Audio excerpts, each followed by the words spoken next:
আসসালামু আলাইকুম। আপনারা সবাই কেমন আছেন? আজকে আমি আপনাদের সাথে কাতলা মাছের ভুনা রেসিপি শেয়ার করব। এর জন্য প্রথমে একটি মশলা করে নিচ্ছি। কিছুটা পেঁয়াজ কুচি, 2টি রসুন, 6টি শুকনো মরিচ দিয়ে পেস্ট করে নিব। মাছগুলো লবণ হলুদ দিয়ে কিছুক্ষণ মেখে রেখেছিলাম। এখন তেল গরম করে মাছগুলো দুপাশ লাল লাল করে ভেজে নিব।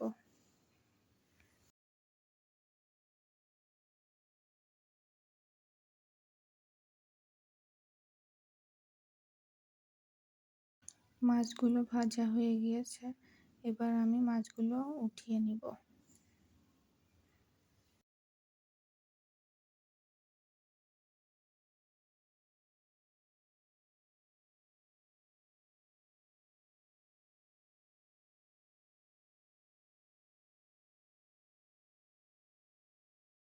মাছগুলো উঠিয়ে নিয়েছি।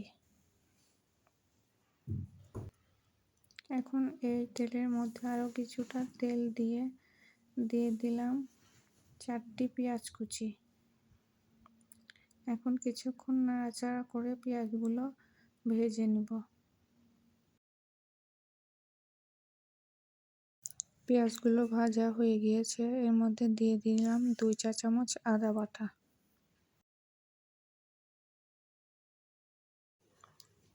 এখন কিছুক্ষণ নাড়াচাড়া করে আদা বাটাটা সুন্দরভাবে ভেজে নেব।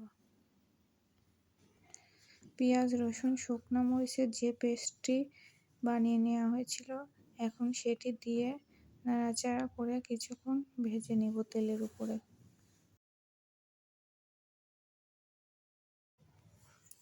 এখন দিয়ে দিচ্ছি 1.5 চা চামচ জিরা গুঁড়া,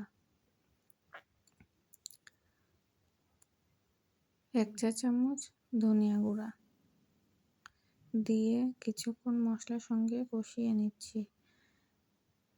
দিয়ে দিলাম 2 চা চামচ পরিমাণ শুকনো মরিচের গুঁড়া,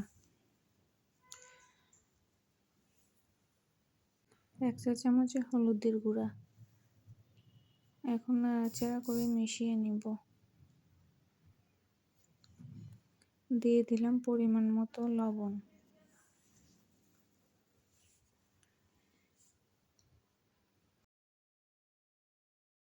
আমি সামান্য একটু পানি দিয়ে মশলাগুলো সুন্দরভাবে কষিয়ে নিচ্ছি। পানি দেওয়াটা স্কিপ হয়ে গিয়েছে, সামান্য পরিমাণ পানি দিয়ে কষিয়ে নিয়েছি। এখন কষানো হয়ে গেলে দিয়ে দিচ্ছি ঝোলের জন্য পানি।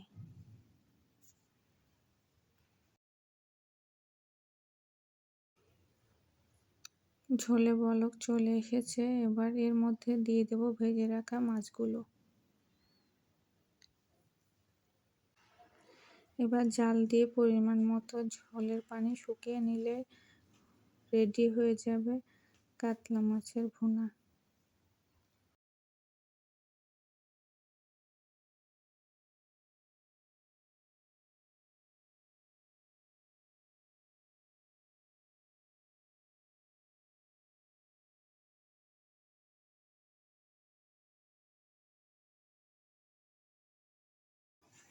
নামানোর আগে দিয়ে দিলাম আধা চা চামচ পরিমাণ গরম মশলা গুঁড়া। মিশিয়ে নিয়ে ঢাকনা দিয়ে ঢেকে রাখবো কিছুক্ষণ, তারপর নামিয়ে নিব। এতক্ষণ যারা আমার সঙ্গে রান্নাটি দেখেছেন তাদেরকে অসংখ্য ধন্যবাদ। আমার রান্নাটি ভালো লেগে থাকলে লাইক, কমেন্ট, শেয়ার করতে ভুলবেন না এবং আমার চ্যানেলটি সাবস্ক্রাইব করে আমার পাশে থাকবেন। সবাইকে অসংখ্য ধন্যবাদ। আল্লাহ হাফেজ।